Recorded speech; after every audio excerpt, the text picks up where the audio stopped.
ನಮಸ್ಕಾರ ಸ್ನೇಹಿತರೆ, ನಾನು ನಿಮ್ಮ ಗೆಳೆಯ ಚಂದ್ರಶೇಖರ್ ಮಾತಾಡ್ತಾ ಇರೋದು ಆನೆ ಕುದುರೆ ಪ್ರೇಮಿ. ನೋಡಿ ಸ್ನೇಹಿತರೆ, ಇವತ್ತು ನಾನು ನಿಮಗೆ ಒಂದು ವಿಡಿಯೋ ಮಾಡ್ತಾ ಇದ್ದೀನಿ. ಏನಪ್ಪಾ ಅಂತಂದ್ರೆ, ಸಾಮಾನ್ಯವಾಗಿ ಎಲ್ಲರೂ ಟೀ ಕಾಫಿ ಕುಡಿಯೋದನ್ನ ನೀವು ನೋಡಿದ್ದೀರಾ.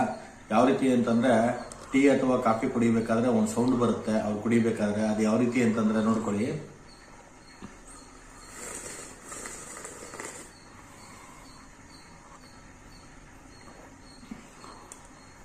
ನಾವು ಮಾಮೂಲಿ ಕುಡಿದ್ರೆ ಏನು ಸೌಂಡ್ ಬರಲ್ಲ ಸ್ನೇಹಿತರೆ. ಕೆಲವರು ಕುಡಿಯೋ ಸ್ಟೈಲಲ್ಲಿ ಒಂದು ಸೌಂಡ್ ಬರುತ್ತೆ ನೋಡಿ.